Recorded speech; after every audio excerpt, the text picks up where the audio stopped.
Assalamu alaikum students. Welcome to Biology with Medico Class Metric Biology MCQs about chapter number 3 Coordination. So let's start. The formula of urea is option A, option B, option C or option D. So formula of urea is CH4N2O. Correct option is C. In the formation of urine, reabsorption is performed by, मतलब जब urine की formation हो रही होती है तो reabsorption कौन से पार्ट में होती है। सो रीएब्सॉर्प्शन जो है वो ऑप्शंस के मुताबिक हम देखेंगे। वैसे रीएब्सॉर्प्शन जो है वो ट्यूब्यूल्स में होती है। सो देखते हैं कि ऑप्शंस में है या नहीं। Option A renal corpuscle, option B renal tubule, option C Malpighian body, option D both A and C. So renal corpuscle को हम Malpighian body ही कहते हैं, तो ये दोनों तो नहीं हो सकते और ऑप्शन डी भी पॉसिबल नहीं क्योंकि उसी में ऑप्शन में लिखा हुआ है both A and C. So correct answer होगा रीनाल ट्यूब्यूल, जिसके अंदर PCT, TCT, LOH and CD ये सारे जो है 4 ट्यूब्स आते हैं। तो रीएब्सॉर्प्शन जो है वो यहाँ पे होती है रीनाल ट्यूब्यूल के अंदर। Glucose and amino acids are reabsorbed in the proximal convoluted tubule, distal convoluted tubule, collecting duct और लूप ऑफ फनल। तो ऐसा कौन सा पार्ट है जहाँ पे ग्लूकोज और अमाइनो एसिड्स की रीअब्सॉर्प्शन होती है। सो the correct answer is proximal convoluted tubule.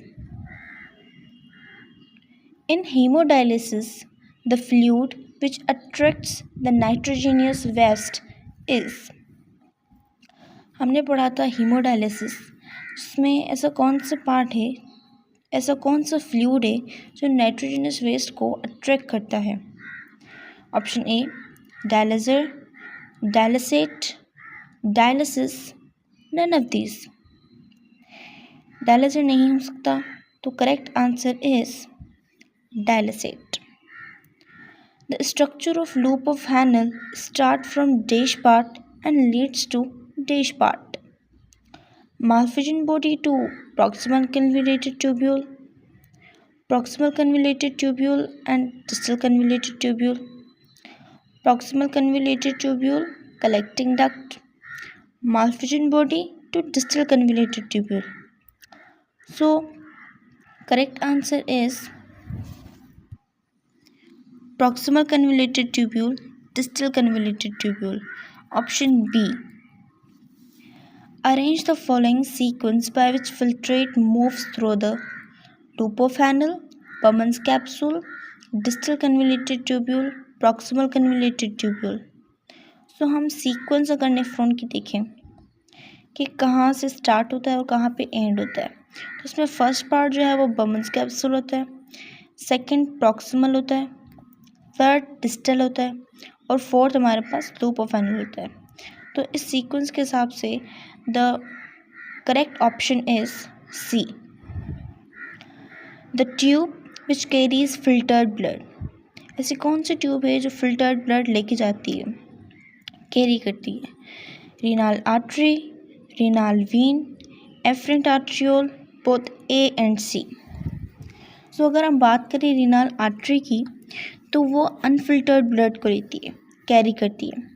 और एफरेंट आर्ट्रियोल की बात करें, वो भी अनफिल्टर्ड ब्लड को कैरी करके किडनी में लेके जाती है। और डी ऑप्शन की बात करें बोथ ए एंड सी, तो वो पॉसिबल हो ही नहीं सकता क्योंकि हमें एमसीक्यू में क्या कह रहे हैं कि फिल्टर्ड ब्लड, और ये दोनों अनफिल्टर्ड ब्लड को कैरी करते हैं। So the correct answer is B, renal when.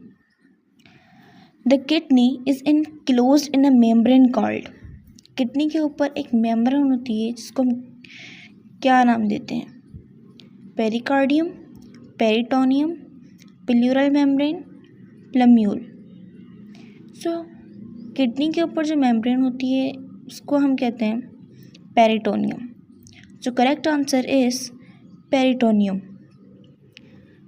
Pericardium heart के ऊपर होती है और पिलियरी मेम्ब्रेन हमने लंग्स के ऊपर पढ़ी थी, उसकी मेम्ब्रेन है। Dash is a solid mass made of calcium oxalate और calcium carbonate crystals.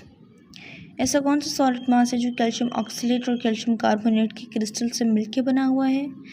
Renal stone, kidney stone, calculi. So ये तीनों ऑप्शन करेक्ट है, तो हम बेस्ट ऑप्शन कौन सा चुनेंगे? The correct answer is D, all of these. In deamination process, group of amino acid is removed. ऐसा कौन सा ग्रुप है जिसमें अमाइनो एसिड को रिमूव किया जाता है? अमाइनो एसिड में से ऐसा कौन सा ग्रुप है जिसको रिमूव किया जाता है? जिस प्रोसेस को हम डीएमाइनेशन का नाम देते हैं। So correct answer is amino group NH2. Hypertonic urine is formed when water is body fluid is less, absent, in excess, not filtered. सो जब यूरिन हाइपरटोनिक होता है तो ऑफकोर्स बॉडी के अंदर फ्लूइड क्या होगा?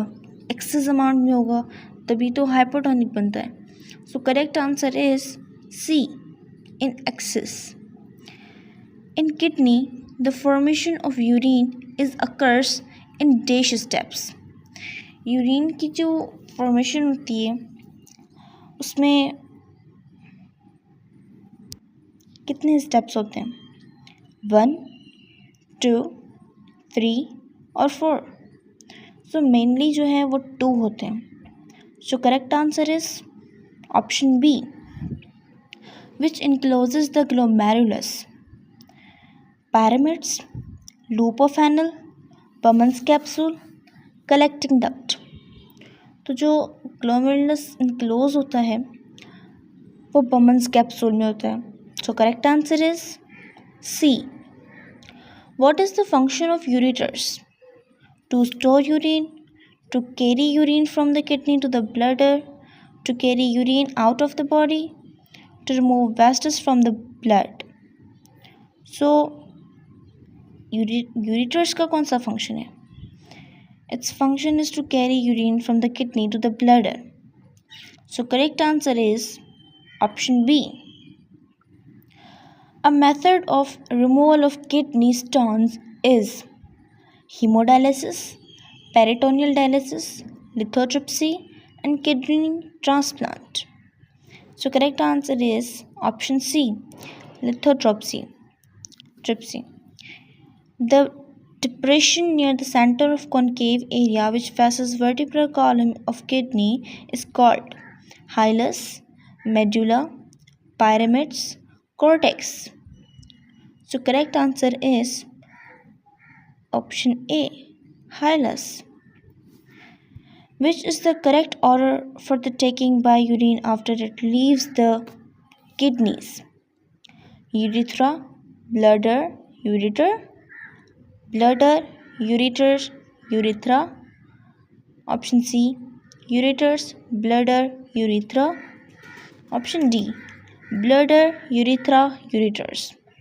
So correct answer is option C, ureters, bladder and urethra. Function of ADH, vasopressin hormone is. So ADH, which is also known as vasopressin, its function is to absorb the water. So the correct answer is option B. The type of reabsorption which is performed by hormones is. ऐसी कौन सी reabsorption है जो hormones करवाते हैं? Option A, selective reabsorption. Option B, non-selective reabsorption. Option C, only reabsorption. Option D, both B and C. So the correct answer is option A, selective reabsorption. Which of the following substance is not reabsorbed in the nephron? Glucose, water, urea, both B and C.